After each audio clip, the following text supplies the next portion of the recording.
कोई अभिवादन नहीं, कोई प्रस्तावना नहीं। जब हम थाईलैंड के बारे में सोचते हैं तो क्या ख्याल आता है? शायद राजनीतिक उथल-पुथल या फिर अमीर और गरीब के बीच की खाई। लेकिन आज हम जिस बंटवारे की बात कर रहे हैं वो कुछ और ही है। ये पैसे या सियासत का नहीं, बल्कि मौकों का बंटवारा है। एक तरफ है राजधानी बैंकॉक, जहां मौके ही मौके हैं, और दूसरी तरफ पूरा देश, जिसकी बस एक भूमिका तय कर दी गई। तो चलिए इसी अदृश्य खाई को थोड़ा और करीब से देखते हैं। ये एक ऐसा बंटवारा है जो पूरे देश की नींव को हिला रहा है। पर मजे की बात यह है कि इस पे ज्यादा बात ही नहीं होती, ये लगभग अनदेखा है। सवाल यही है कि आखिर ऐसा क्यों है? देखिए, इस पूरी समस्या की जड़ में ना एक बड़ा ही दिलचस्प कॉन्सेप्ट है, जिसे कहते हैं विकल्पों का घनत्व या डेंसिटी ऑफ चॉइस। मतलब सीधा सा है, असली फर्क पैसे का नहीं है। असली फर्क इस बात का है कि आपके पास जिंदगी में आगे बढ़ने के लिए कितने रास्ते खुले हैं, कितने ऑप्शंस हैं। अब जरा इस तुलना को देखिए, ये बहुत कुछ साफ कर देती है। बैंकॉक में क्या है? वहाँ पढ़ाई, नौकरी और कॉन्टैक्ट्स का एक ऐसा घना जाल है कि अगर आप एक जगह फेल भी हो गए तो कोई बात नहीं, दूसरा दरवाज़ा खुल जाता है। लेकिन प्रांतों में वहाँ जिंदगी के बड़े मोड़ गिने चुने होते हैं। एक गलत फैसला और खेल खत्म। मतलब राजधानी फैसले करती है और बाकी का देश बस सप्लाई करता है। और पता है, यही वजह है कि मौकों की ये खाई हमें दिखाई नहीं देती। ये बिल्कुल उस आइसबर्ग की तरह है जिसका ज्यादातर हिस्सा पानी के नीचे छिपा होता है। जब हम ऊपर ऊपर से देखते हैं, आंकड़ों को देखते हैं, सड़कें बन गईं, बिजली आ गई, तो लगता है कि अरे वाह, सब बढ़िया है। लेकिन ये जो गहरी स्ट्रक्चरल प्रॉब्लम है ना, वो इन नंबरों में कभी कैद नहीं। तो फिर सवाल ये उठता है कि आखिर ये ढांचा बना कैसे? क्या ये बस ऐसे ही हो गया? नहीं, बिल्कुल नहीं। ये कोई इत्तेफाक नहीं है। चलिए थोड़ा इतिहास में चलते हैं और इसकी जड़ों को टटोलते हैं कि इसे कैसे सोच समझकर खड़ा किया गया। यहाँ इतिहास बहुत जरूरी है। थाईलैंड कभी किसी की कॉलोनी नहीं बना, ये एक अच्छी बात है। लेकिन इसका एक साइड इफेक्ट ये हुआ कि देश को एक करने का जो काम था वो बहुत तेजी से और पूरी तरह टॉप डाउन तरीके से हुआ, जिसका सेंटर थी राजधानी।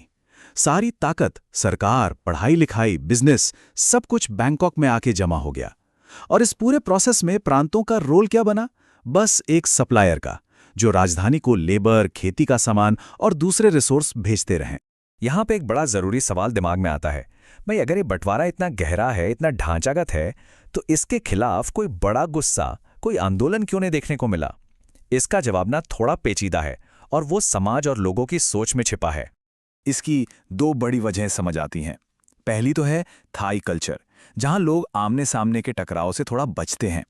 लेकिन जो दूसरी वजह है ना, वो शायद कहीं ज्यादा ताकतवर है। ये एक ऐसी सोच है, एक ऐसा विश्वास है जो प्रांतों के लोगों के जहन में पीढ़ियों से बैठा हुआ है।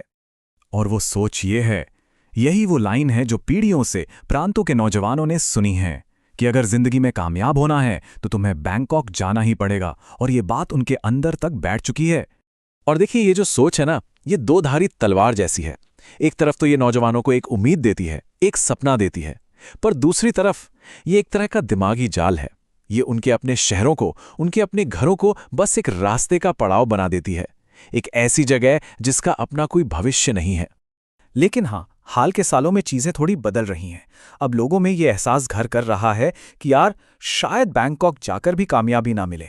और मुश्किल ये है कि घर वापस लौटने का रास्ता भी बंद हो चुका है।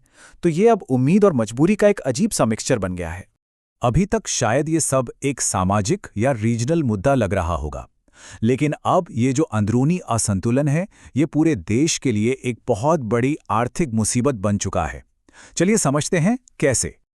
ये एक ऐसा सिस्टम बन गया है जो अब खुद अपने ही पैर पर कुल्हाड़ी मार रहा है। सोचिए, बैंकॉक का इंजन जरूरत से ज्यादा गर्म हो चुका है। वहां रहना सहना महंगा हो गया है, क्वालिटी ऑफ लाइफ गिर रही है।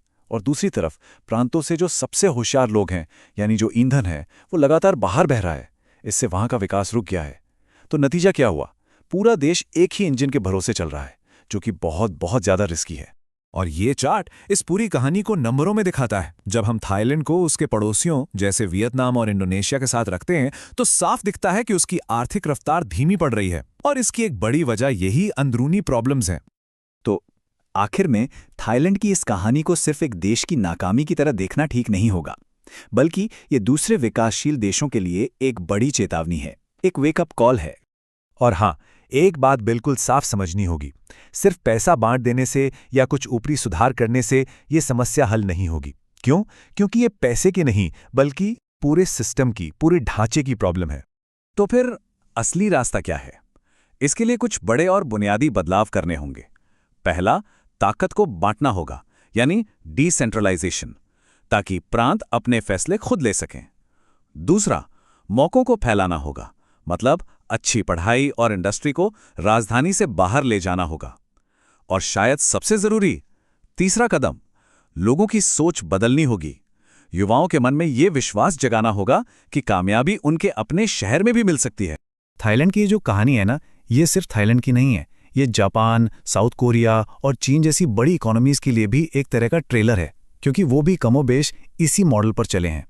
और यहीं पर ये पूरी बातचीत हमें एक बहुत बड़े सवाल के सामने लाके खड़ा कर देती है। क्या डेवलपमेंट का ये शहरी केंद्रित मॉडल, जो सारी ताकत और सारे मौके एक ही शहर में खींच लेता है, अब अपनी लिमिट पर पहुंच चुका है?